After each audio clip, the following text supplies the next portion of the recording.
I opened my apartment door on a Tuesday night and nearly stepped into a floor lamp. It was lying sideways across the hallway, its shade missing, its black cord coiled on top as if somebody had tried to make the whole thing look intentional. Across from me, Gabriel Knox stood in his doorway with a measuring tape clipped to his belt and a roll of blue painter's tape around one wrist. I looked at the lamp, then at him. "Are you being robbed alphabetically?"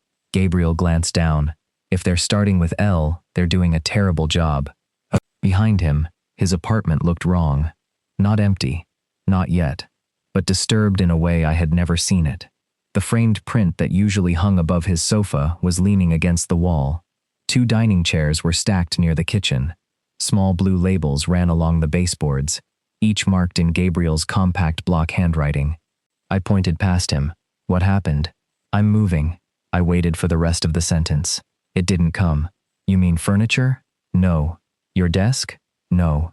He gave me the expression he usually saved for clients who asked whether warm lighting meant the bulbs were physically hot. "I'm moving, Quinn." The hallway seemed to get quieter. We had lived across from each other for almost 3 years. 6 steps from my door to his, if I was barefoot and not carrying groceries.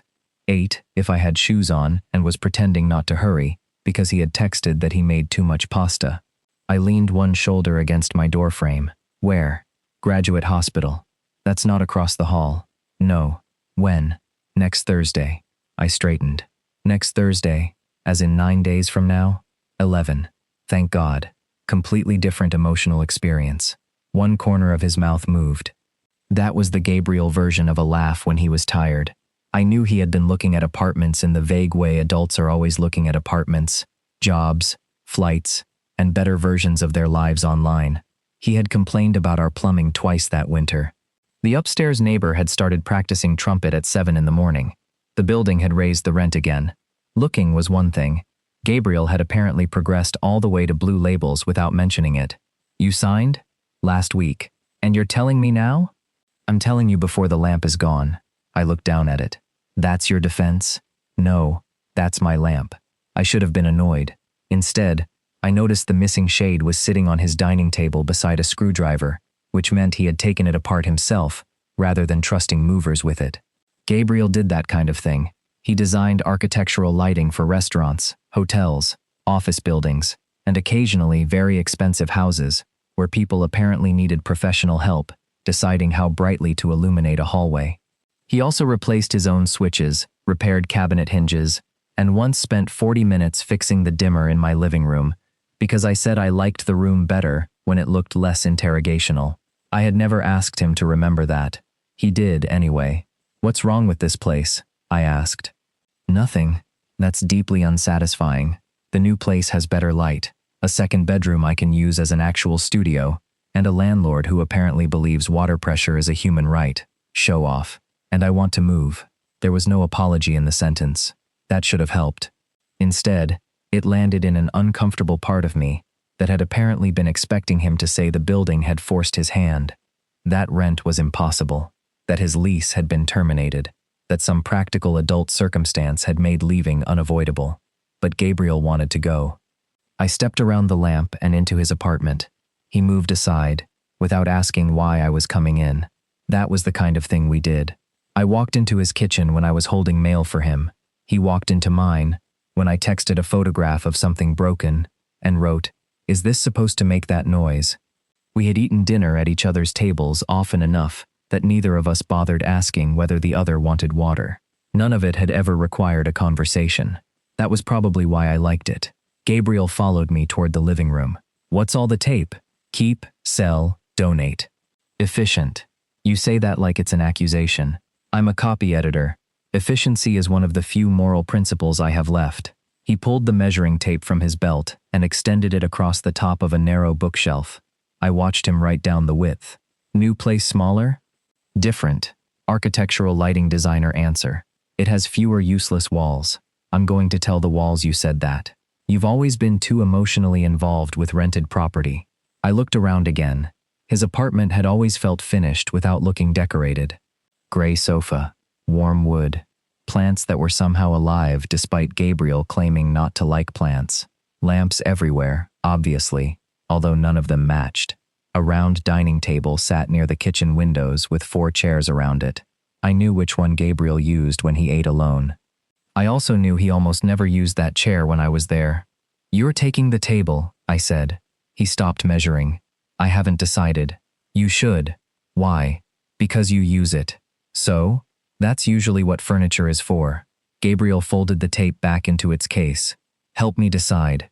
I laughed because I assumed he was joking. He wasn't. "With what? What stays? What goes? What's worth moving?" "You want me to edit your apartment." "That sounds dramatic when you say it." "It sounds exactly like what you're asking." "Then yes." I stared at him. "You have friends. So do you." That was unnecessarily personal. "You asked. You have coworkers, people with strong opinions. Your sister has strong opinions about objects she has never seen. My sister thinks every room needs curtains." "Your sister is correct." Gabriel looked at the bookshelf again. "I know what I think I use," he said. "You know what I actually use?" Something in his tone made the joke I had ready disappear before I said it. He pointed toward the sofa. "You know I sit on the left side, unless I'm working. That's because the right cushion sinks. I replaced the cushion 8 months ago." I looked at it. He was right. "You still sit on the left." "Yes. Habit. Maybe." He nodded toward the dining table. "Which chair do I sit in?" I pointed without thinking. "The one near the window. When I'm alone." I frowned. Gabriel touched the back of the chair opposite it. "When you're here, I sit here." I looked from his hand to the chair. It was true. I had never noticed it as a choice. That bothered me more than it should have. Gabriel let go and walked toward the kitchen. "Tea? You're moving in 11 days and you're making tea?" "I'm not leaving tonight." Apparently, that was meant to be reassuring. It was not. I followed him anyway. He filled the kettle. I took down 2 mugs before he asked because I knew which ones he preferred, and because apparently I had spent enough time in his apartment to qualify as supporting evidence in a furniture dispute. "You really already signed?" "Yes." "How long were you looking?" "About 6 weeks."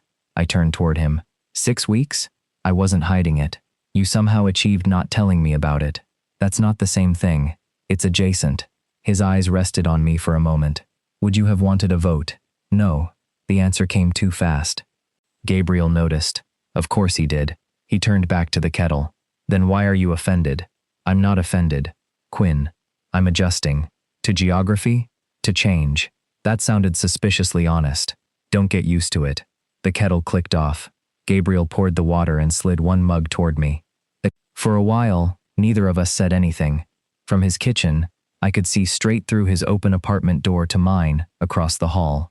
6 steps. I had never thought of it as a distance before. Gabriel leaned against the counter. "You don't actually have to help." "I know. I can sort this myself." "I know." He nodded once. Then he said, quieter, "I asked you because you're the only person who's seen how I actually live in here." No smile, no joke, just fact. I looked past him at the labeled furniture, the half-empty shelves, the dining chair he only used when I was there. For the first time since Gabriel told me he was moving, I understood that he had not asked me to carry anything. He had asked me to tell him what part of his life was real enough to take with him. The next evening, he had already moved 3 things into the cell pile before I arrived.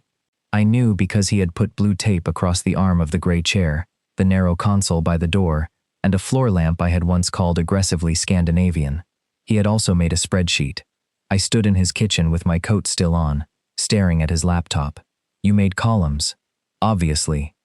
"You're moving across Philadelphia, not evacuating civilization. Different neighborhood. You color-coded them. That was unnecessary." "That's the first correct thing you've said." Gabriel handed me the measuring tape. "You're late. By 4 minutes. You edit deadlines for a living." "I edit other people's deadlines. Mine are conceptual." He took my coat and hung it on the hook beside the door before I could decide whether that bothered me. It didn't. That bothered me more. We started with the bookshelf. It would fit in the new apartment, but Gabriel wanted something taller. I told him to sell it. He asked why. I told him, because the bottom shelf had contained the same 3 unread architecture books for 2 years, and the top shelf existed mainly to display a ceramic bowl his sister gave him. "You hate that bowl," I said. "I don't hate it. You turn it around whenever she visits, so the cracked side faces the wall. That's preservation. That's fear." He peeled off the keep label and replaced it with donate. I pointed at him. See? This is why you hired me. I didn't hire you. You're going to owe me dinner. I already feed you. That sounded more domestic than you intended. Gabriel looked at me. Brief. Long enough. Then he crouched beside the shelf and pulled out the ceramic bowl. Donate? Keep. He looked up. You just said I hate it. You don't hate it. You hate where it is. That sounds suspiciously like emotional reasoning.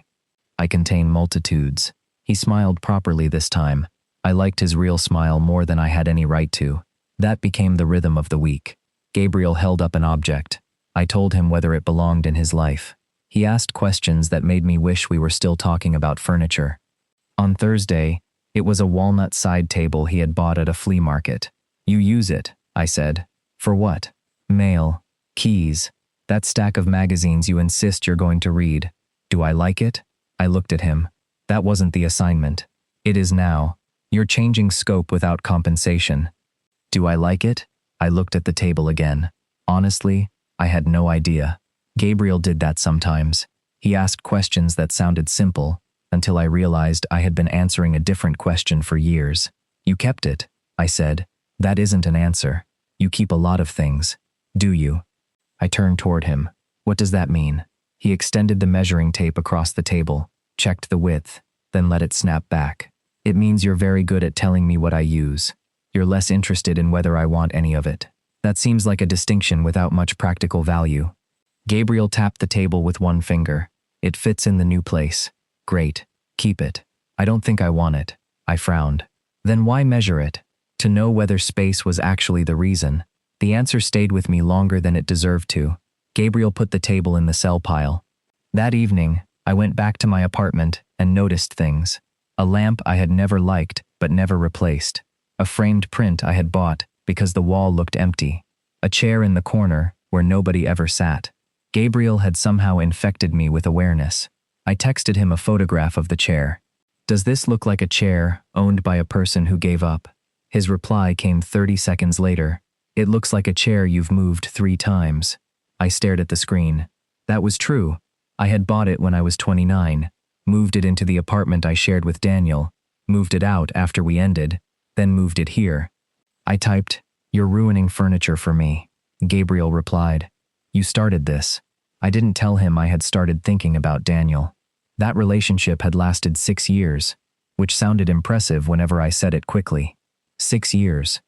Enough time to accumulate a shared grocery list, preferred takeout places, mutual friends, holiday expectations, streaming passwords, family obligations, and the strange domestic telepathy that lets one person know the other is almost out of toothpaste without looking.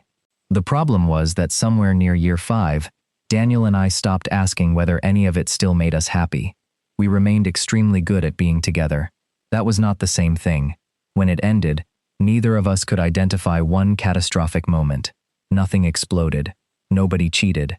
Nobody disappeared. We had simply built so much infrastructure around each other that admitting we no longer wanted the relationship felt less like breaking up and more like shutting down a city. I never told Gabriel all of that. He knew Daniel existed. He knew the relationship had been serious. He knew I had moved into this building 6 months after it ended. That was enough.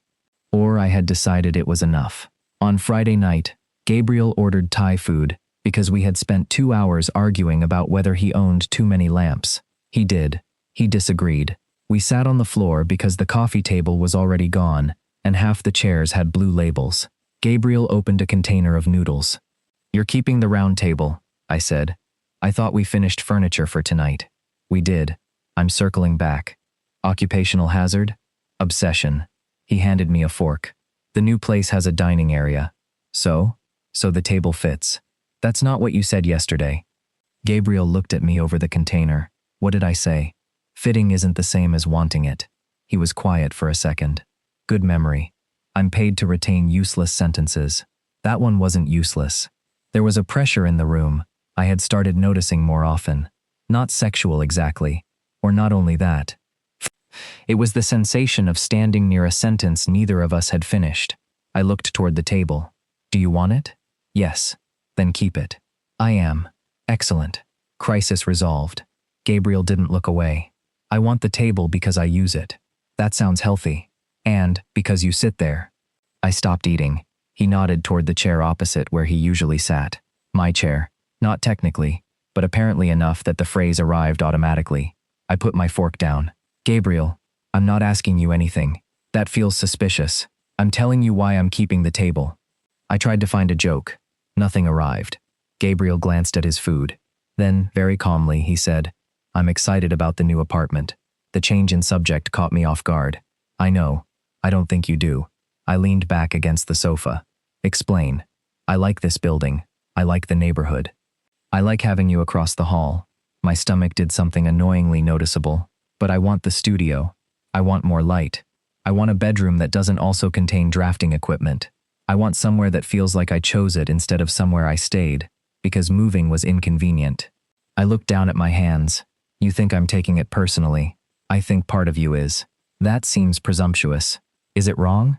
I could have lied. Instead I said, not completely. Gabriel nodded. He didn't look pleased about being right. That helped.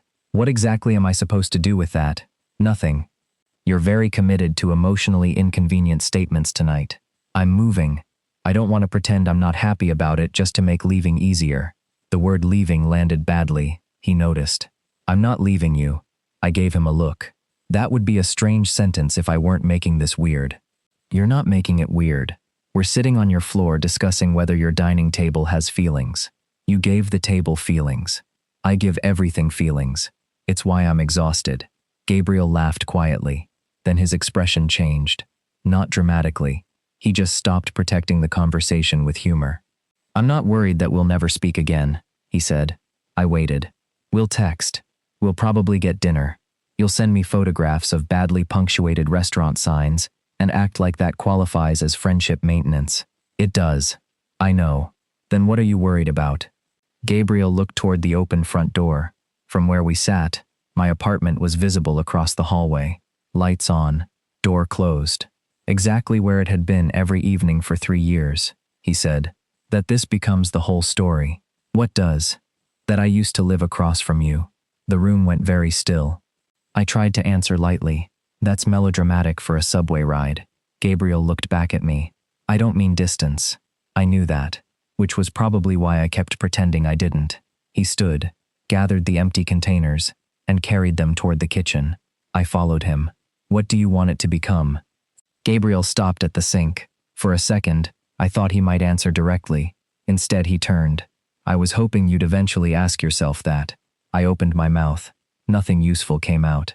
Gabriel took the measuring tape from the counter and set it between us. Tomorrow, he said, we do the dining chairs. He walked past me toward the living room. I looked down at the tape. For the first time all week, I understood that we were no longer measuring his furniture. We were measuring how much of this relationship had only ever fit, because neither of us had asked what happened when the hallway ended. By Saturday morning, Gabriel's apartment had started echoing. There were still boxes along the walls and enough furniture left to suggest someone lived there. But sound traveled differently without the bookshelf, the rug, and half the things I had apparently stopped noticing years ago. Gabriel stood in the dining area with the measuring tape extended between 2 chair legs. 31 inches. That sounds survivable. It's not a medical diagnosis. You've spent 6 days measuring furniture. I'm trying to make it feel important. He let the tape retract. The round table was staying. 2 of the chairs were not. I had already argued for keeping all 4. Gabriel had asked why a single man needed 4 dining chairs. I had said, because guests existed. He had looked at me just long enough to make me regret introducing the subject. Now he pointed at the 2 chairs marked for donation. You want them? No. You defended them for 20 minutes. I defend commas professionally. It doesn't mean I want to take them home. He smiled and carried 1 chair toward the door. I watched him pass my apartment. That view had become irritating. The hallway was still the same narrow runner. Same old brass fixture. Same stain near the elevator maintenance had tried to paint over 3 times. But now, everything looked temporary. Gabriel came back in. You're doing it again. What? Looking at the hallway like it insulted you. I'm appreciating its architectural limitations. You've never appreciated architecture in your life. I appreciate doors. You complain about ours. They stick. So do you. I looked at him. That was almost clever. Thank you.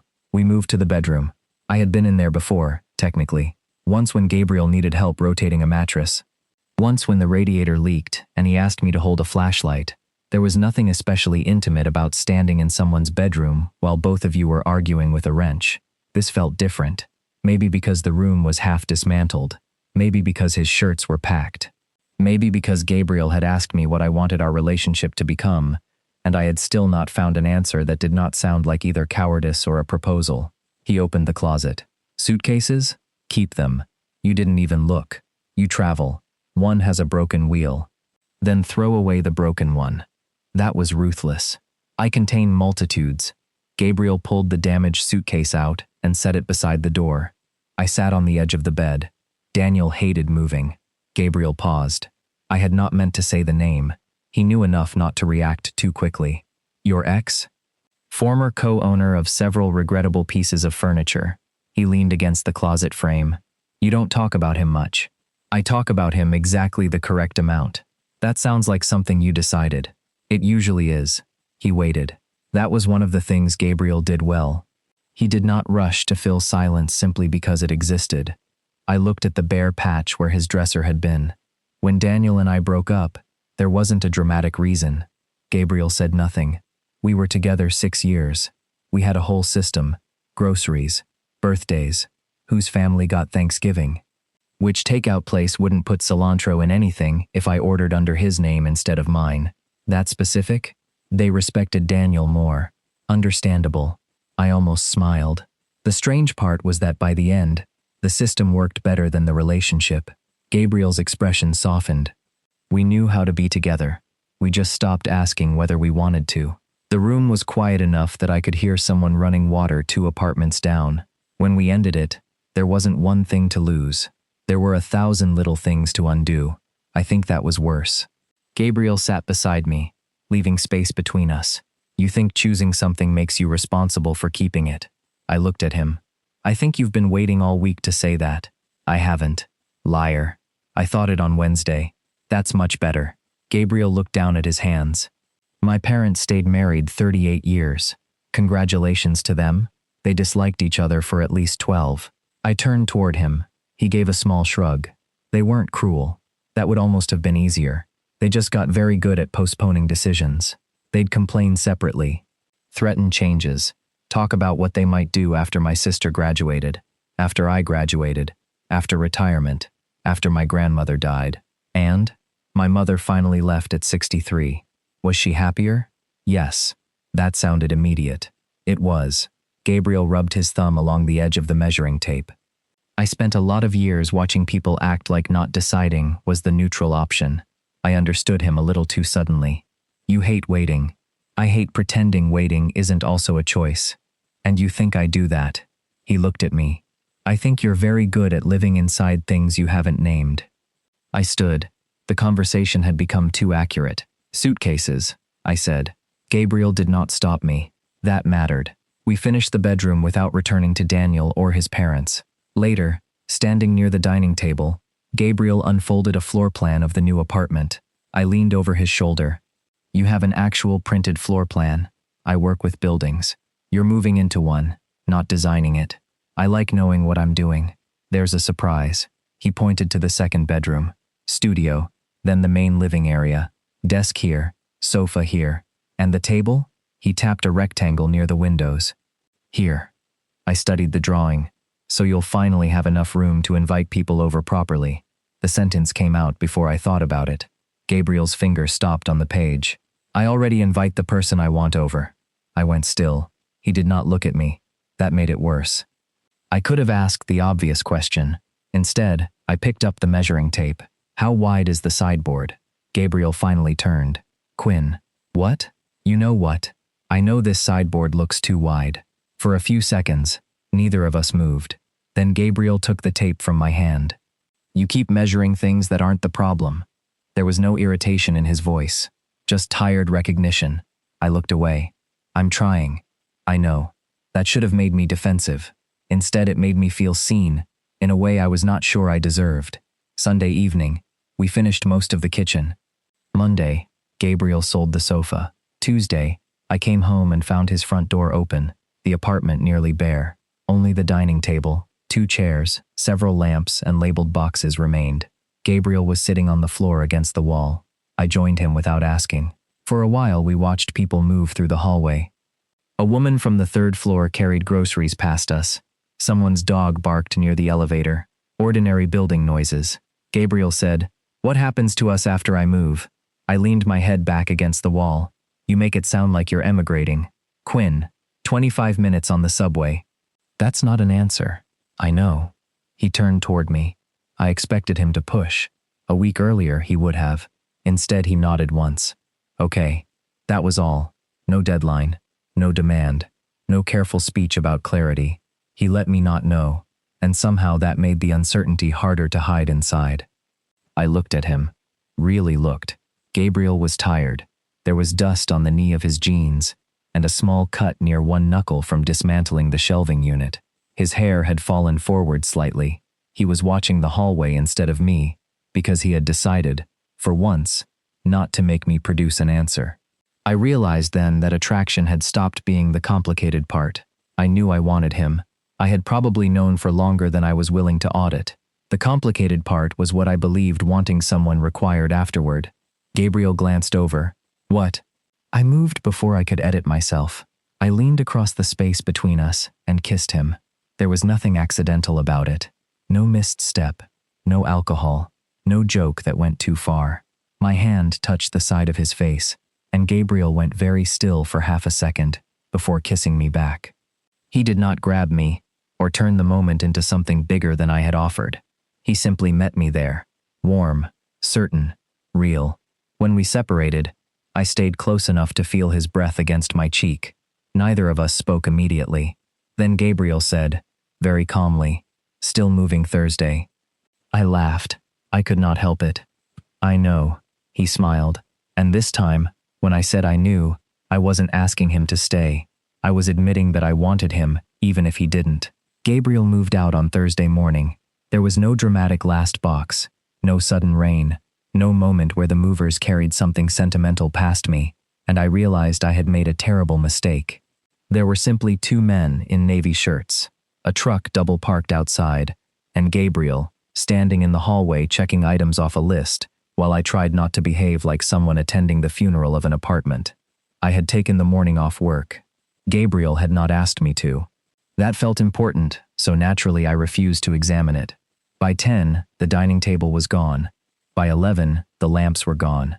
At 11:23, Gabriel carried the measuring tape out himself and dropped it into a small toolbox. "That one survived," I said. "Against your recommendations. I never said donate it." You looked at it with hostility. I was jealous of its emotional range. He smiled. Then there was nothing left inside his apartment except dust outlines, a few forgotten pieces of blue tape, and rectangular patches on the walls where furniture had blocked the sun. We stood in the empty living room. I expected him to say something significant. Gabriel looked around. "I'm definitely getting my security deposit back." I laughed harder than the sentence deserved. That helped. He locked the door, handed the keys to the building manager downstairs, and came back up because his backpack was still in my apartment. We had left it there while the movers worked. My place looked offensively normal. Same sofa, same books, same lamp I disliked, same chair I had moved 3 times. Gabriel picked up his backpack. So, this is the part where normal people say goodbye. You're moving 25 minutes away. 28 at rush hour. Then this is the part where normal people confirm transit times. His mouth tilted. I wanted to kiss him. We had kissed twice since Tuesday. Both times had been easy in the moment and impossible to categorize afterward. Gabriel had not asked me to categorize them. I was grateful. Probably too grateful. He looked toward my door. "I'll text you when I'm there." "Good. And Quinn?" "Yeah? I'm still glad I moved." There it was again. The thing I respected and resented at exactly the same time. I nodded. "I know." Then I kissed him. Shorter than before. Not a plea. Not a promise. Gabriel touched my arm, smiled, and left. For almost 3 years, every time I opened my front door, there had been a reasonable chance Gabriel would be on the other side of the hallway. That afternoon, there wasn't. By Friday evening, I understood how much of a routine could disappear without making any noise. I came home and looked automatically toward his door. Blank. I checked my phone while unlocking mine. Gabriel had sent 3 messages. 1 photograph of his new living room full of boxes. 1 complaint about the previous tenant's decision to install 6 different light temperatures in the same apartment. And 1 message that said, "Made it. Table survived." I smiled. Then I stood in my kitchen for several minutes trying to decide whether texting back immediately looked eager. At 37, this was apparently where my emotional development had brought me. I replied, "Congratulations to the table. And please tell it I always believed in it." Gabriel sent, "It knows." Sunday, he asked if I wanted dinner. Not at his apartment, a restaurant halfway between us. I said yes. The evening was so normal that it surprised me. Gabriel arrived first. I found him reading the menu under a pendant light he immediately criticized. "You've been gone 3 days and already become unbearable." I was unbearable before. That's true. I was being sentimental. He looked good. That was inconveniently obvious when he was no longer framed by his old apartment. Dark jacket, gray shirt, hair slightly damp from the cold outside. He stood when I reached the table, which he had never done when we lived across the hall, because there had never been an arrival worth acknowledging. That small change caught me. He noticed. "What?" "Nothing." "You stared." "I'm adapting to you, existing in public." "Poorly?" "Early results are concerning." We ate.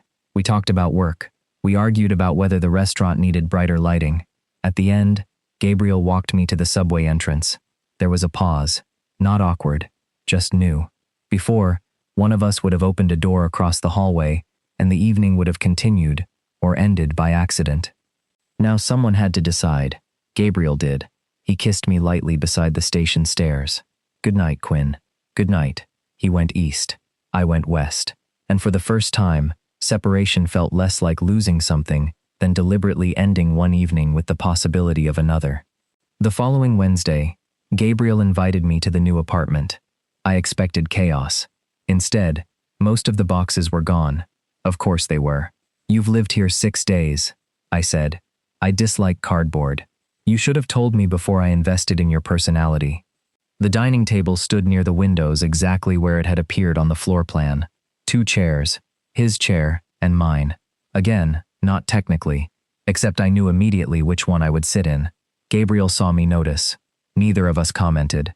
We ordered food. He showed me the studio. I mocked the number of sample fixtures on the walls. He told me my magazine had used an M- incorrectly in an article last month. That wasn't my section. "Convenient. You're attacking my professional integrity in your new home. I wanted you to feel welcome."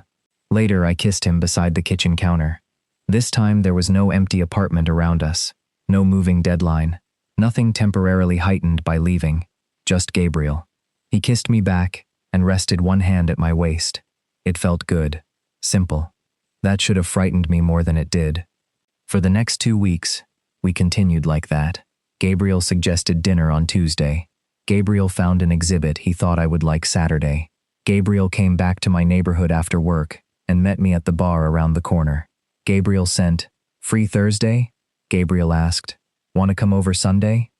I said yes often enough that I began thinking of us as dating without ever deciding when dating had started. That was my specialty. One Saturday, Gabriel came to my apartment for dinner. I had replaced the chair in the corner, not because of him, mostly. He noticed immediately. "Where's the surrender chair?" "Donated." "You liked it." "I absolutely did not. You moved it 3 times. I have recently learned that keeping something isn't proof that you want it." Gabriel smiled. "That sounds familiar. Please don't become smug. I'll buy it back." After dinner, we sat on my sofa with our legs touching. Gabriel was looking through his calendar. "What are you doing the weekend after next?" I felt my body react before my mind found a reason. "Why?" "There's a lighting installation opening at the Navy Yard. I thought we could go Saturday." "The weekend after next?" "Yes." "That's aggressive." Gabriel looked up. "A Saturday?" "Planning that far ahead. It's 12 days. That's dangerously close to scheduling a life." I smiled when I said it. Gabriel did not. The joke sat between us longer than it should have. Then he closed his calendar. "Forget it." I straightened. "I didn't say no. You didn't say yes. I was joking." "I know." Something in his voice sounded familiar, not angry, tired. I reached for his hand. He let me take it, but he did not reopen the calendar. Gabriel, he looked at me. For a few seconds, I could almost see him deciding whether to say something. Then he did. I don't think you're afraid I'll leave. I frowned. What am I afraid of? Gabriel's fingers shifted under mine. That I won't. I started to laugh because the sentence sounded absurd. Gabriel didn't. He looked around my apartment, the chair I had finally thrown away, the lamp I still disliked, the life I had arranged so carefully around things I could change without asking anyone. Then he looked back at me. I think you like being chosen, Quinn.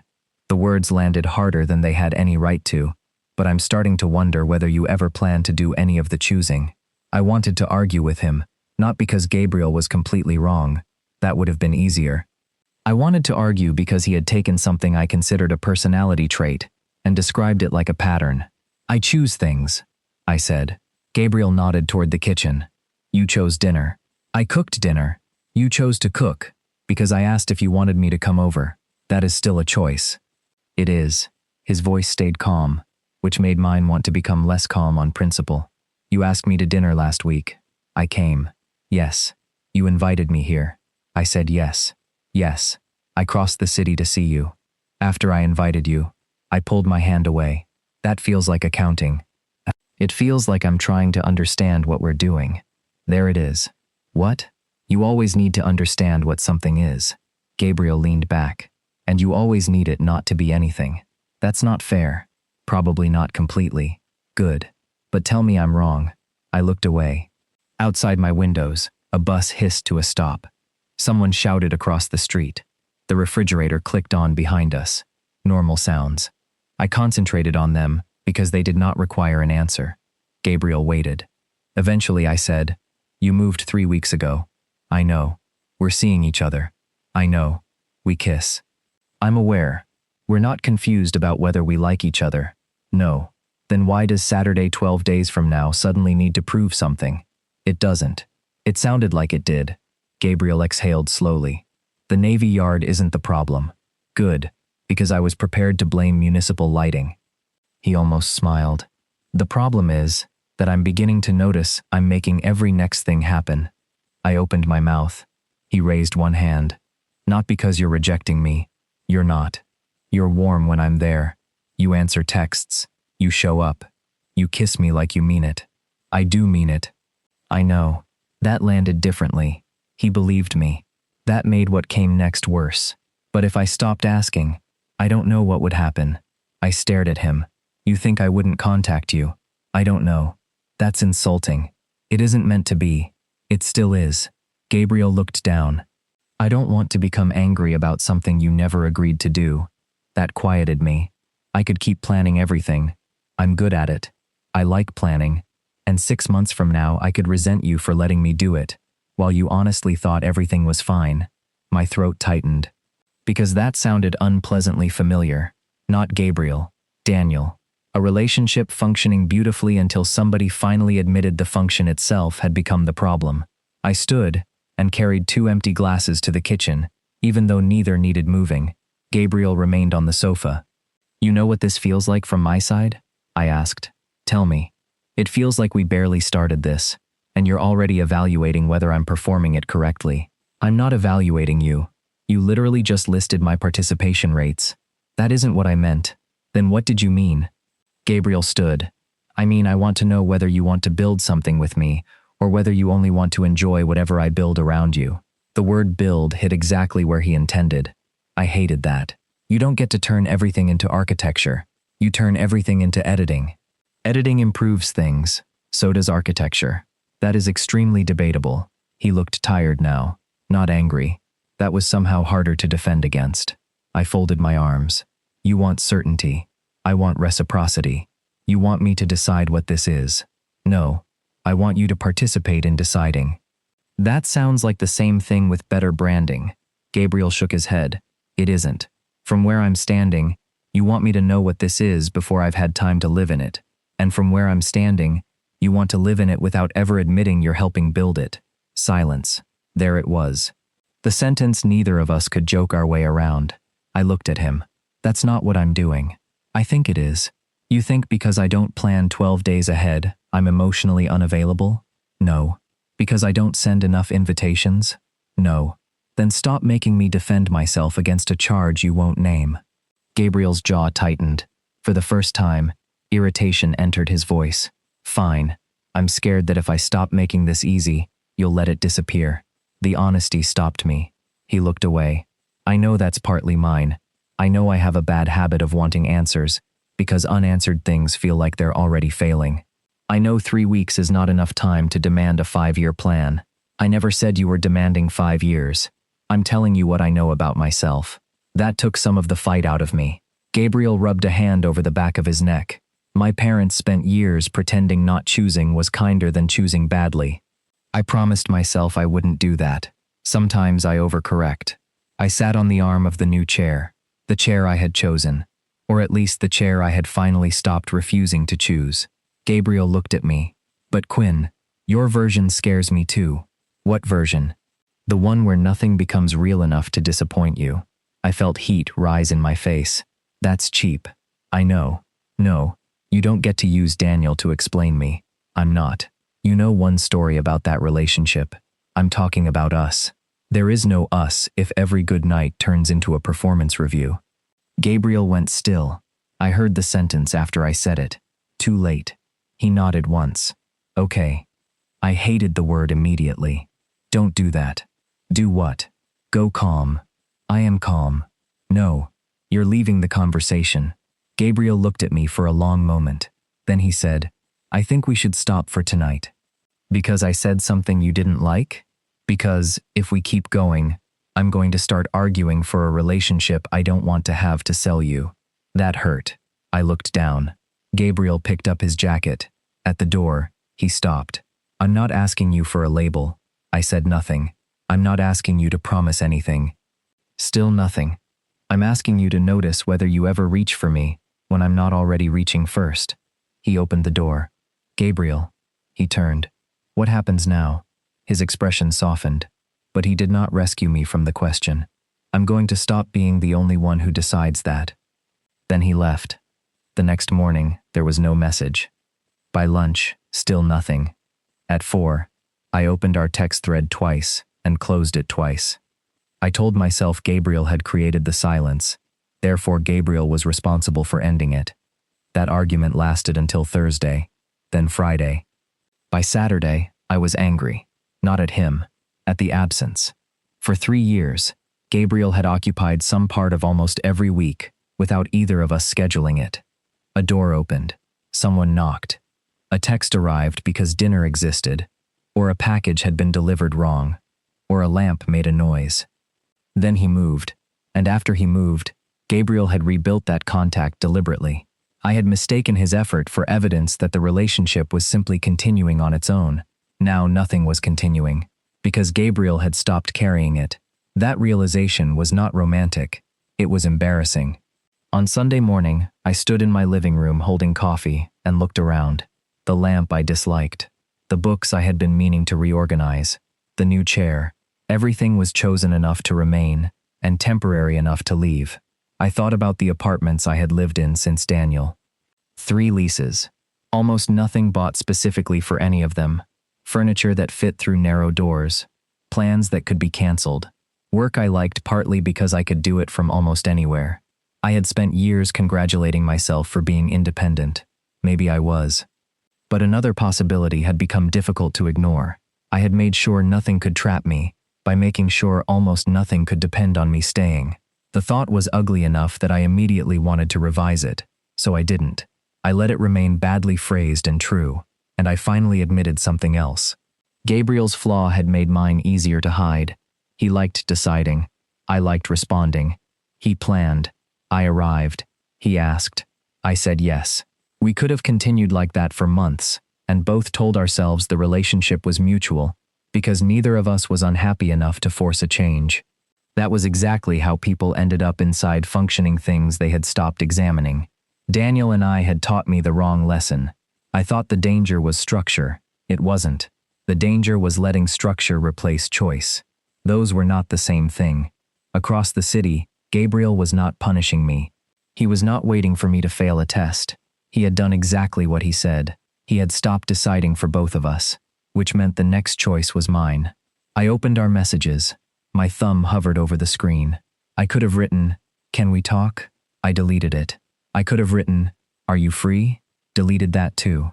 Both sounded like I was trying to make Gabriel create the next step again. So I put on my coat. No invitation, no errand, no object to return, nothing practical enough to hide behind. I left my apartment, walked to the subway, and crossed Philadelphia because I wanted to see him. For once, that was the entire reason. Gabriel opened the door wearing socks and a dark green sweater I had never seen before. For one strange second, I forgot every sentence I had rehearsed on the train. Not because the sweater was especially impressive, because I had never arrived at his apartment without being expected. There was no dinner waiting. No message asking what time I would get there. No plan with my name already inside it. Gabriel looked at me, then at the empty hallway behind me. "Everything okay?" "Yes." He waited. I took a breath. "That's why I'm here." Something in his face changed. Not relief exactly. Attention. He stepped aside. I went in. His apartment looked more finished than the last time I had seen it. A print hung above the sofa. Plants had appeared near the windows. The studio door was open, and a warm strip of light ran beneath shelves Gabriel had installed himself. The round dining table was still near the windows. 2 chairs. My chest hurt a little when I saw them. Gabriel closed the door. "I wasn't sure I'd hear from you. That was the problem."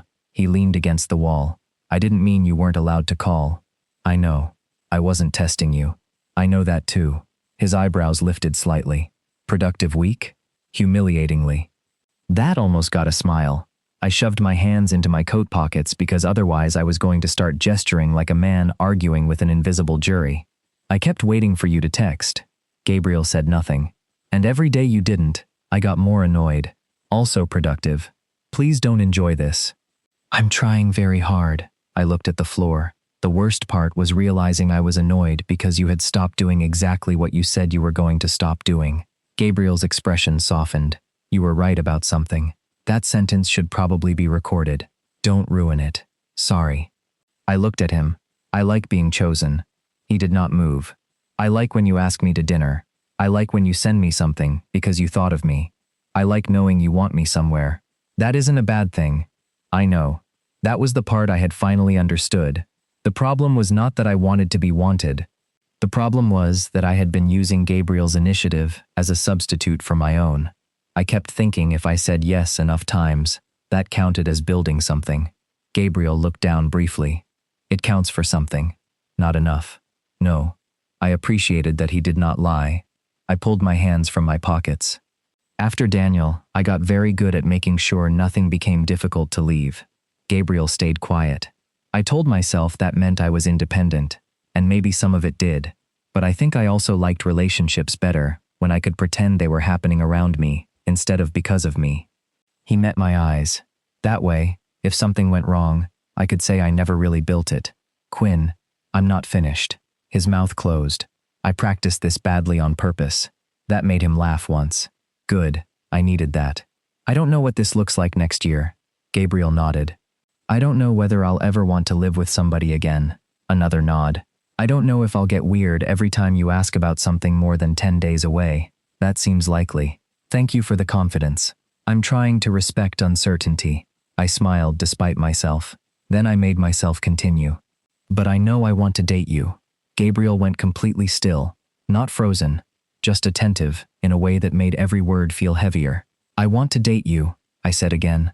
"Not because you lived across the hall, not because you're making it easy, and not because I already know what this turns into." He swallowed. "I want to be one of the people making plans." The silence after that was different from all the others. It was not waiting for clarification. It was making room. Gabriel crossed his arms loosely. "What kind of plans?" I had expected a more emotional response. Then I realized exactly what he was doing.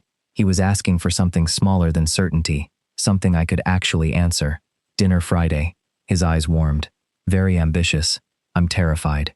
"Where?" "I haven't decided yet. So this plan has weaknesses. Severe ones." He smiled. I stepped closer. "And I want to be allowed to ask about Saturday afterward, without feeling like I accidentally signed a 30-year contract. That seems reasonable. And if I don't know what I want 3 months from now, I need you not to treat that like proof I secretly want nothing. Gabriel's smile faded. He nodded. That's fair. Your turn. My turn? You think you get to be emotionally mature in silence? Apparently not. No. Gabriel looked toward the windows. When something matters to me, I want to know where it's going. I've noticed. I tell myself that's honesty. Sometimes it is. Sometimes it's anxiety with good vocabulary. I laughed. That's mine. I'm stealing that. You can have it. He took a breath. I pushed, because I thought if we defined this fast enough, I could stop worrying that it was temporary. I listened. The move made everything obvious to me, before it made it obvious to you. I knew I wanted you in my life after I left. And because I knew, I started treating your uncertainty like delay. His eyes came back to mine. That wasn't fair. No, I don't need you to know everything. I felt my shoulders loosen. But I do need you to participate. I can do that. You can try. I narrowed my eyes. Careful. Gabriel smiled. Then he said, Dinner Friday? My answer came without analysis. Yes. He stepped closer. There was no relief performance. No grand declaration. No promise that we had solved every difficult thing about ourselves, because we had survived one argument and several subway stops. Gabriel touched my hand. I turned mine over and held his. I missed you, he said. I know. He gave me a look. Sorry. Reflex. I missed you too. Then I kissed him. It felt different from the kisses in his old apartment. Not more romantic. More accountable. I had arrived. I had asked. I was there because I had decided to be. When we separated, Gabriel glanced at my coat. You staying? The old version of me would have heard 3 separate questions inside that one. Tonight, I heard what he had actually asked. For a while. Hungry? Yes. I have almost nothing. Excellent. Dinner Friday can begin tonight, through poor planning. That isn't how calendars work. Your rigidity remains a concern. We ordered noodles. I stayed until almost midnight. Then I went home. That mattered too.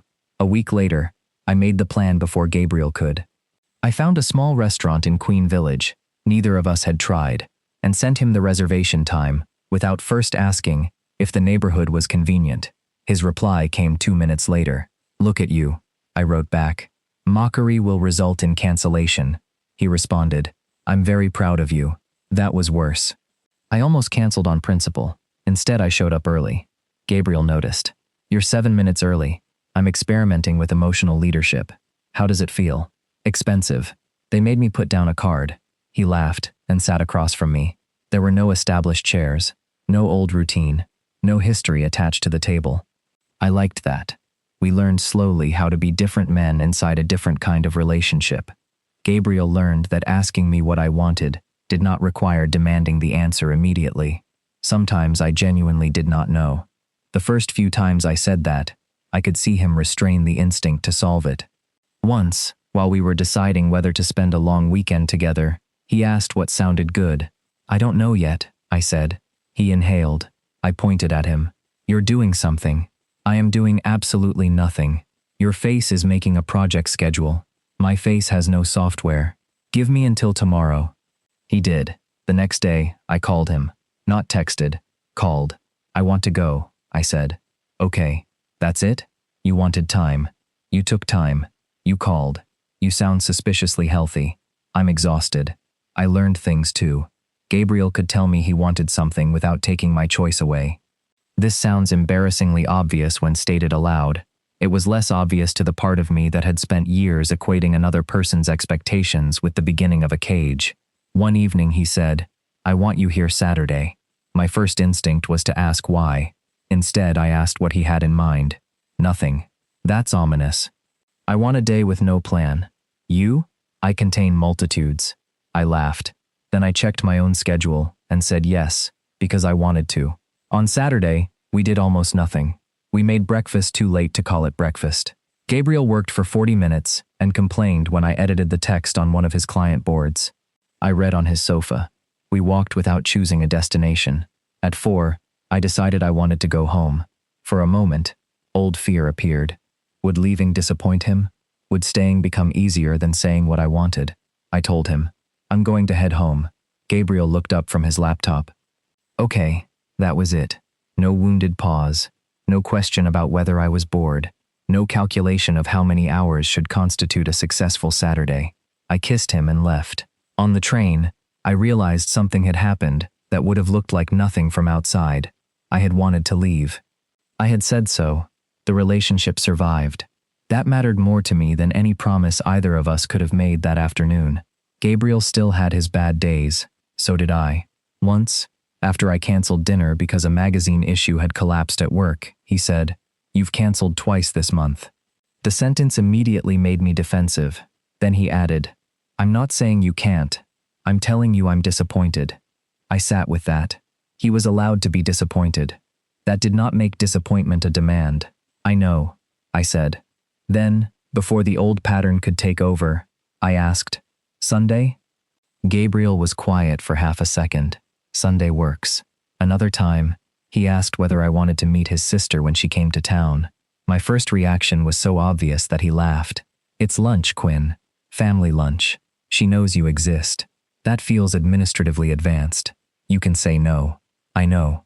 I thought about it. Not what saying yes meant. Not what it would obligate me to become. Just whether I wanted to meet the woman responsible for Gabriel's terrible ceramic bowl. Yes, his sister liked me. The bowl remained terrible. Nobody announced that I was Gabriel's boyfriend over appetizers. Nobody asked where this was going. We ate lunch. I understood, afterward, why Gabriel loved her. That was enough. 3 months after he moved, I was at his apartment on a Friday evening while he stood in the living room staring at a floor lamp. Not the aggressively Scandinavian one. That had been sold. This lamp was newer and somehow even more offensive. He picked up the old measuring tape from the shelf. "I think it needs to move 6 inches. Leave it." He looked at the lamp. "The lamp? The tape." Gabriel looked down at his hand. "I haven't measured anything. You were about to. I'm a professional." "You're hungry?" "That's unrelated. It's 8:15. He checked the clock, then looked at me. "Dinner fit into your plans?" I picked up my jacket. I made the plans. That pleased him more than it should have. We left the measuring tape on the shelf. On the way downstairs, Gabriel asked where we were going. I told him. He said he wanted somewhere else. 6 months earlier, I might have heard disagreement as the beginning of complication. Now, I just asked why. He answered. His reason was better. We changed the reservation. That was all. There were still nights when Gabriel wanted more clarity than I had. There were still moments when I wanted him to make the decision so I could enjoy the result, without admitting I had helped create it. But now we recognized those moments while they were happening. Sometimes badly, sometimes after an argument, sometimes with enough humor to save us from ourselves. The relationship did not become effortless. That turned out to be one of my favorite things about it. Effort made it visible. Before Gabriel moved, 6 steps had done a lot of the work for us. The hallway had made dinners easy. It had made conversation convenient. It had made attention look accidental. It had allowed me to believe that closeness could remain consequence-free as long as nobody formally asked for it. After he moved, there was always a train to catch, a time to choose, a message someone had to send first, a question that could be answered yes or no. I used to think those things made relationships heavier. Sometimes they did. But wait was not the same as a trap. Sometimes wait was simply evidence that something existed. One night, months after the move, I came home late from work. The new tenant across the hall was carrying groceries inside. We nodded at each other. His door closed. Mine stayed open for a moment. I looked at the 6 steps of hallway between us. Once, that distance had felt like proof that Gabriel would always be nearby. Now Gabriel lived across the city. I took out my phone. I did not check whether he had messaged first. I wrote, "Dinner Thursday?" His reply arrived while I was taking off my coat. "Yes. Your neighborhood or mine?" I smiled. "Mine." Then I added, "I'm making the reservation." There was a pause. His answer came. "I know. For 3 years, I knew Gabriel was there because his door was 6 steps from mine. After he moved, every time he came back, I knew why."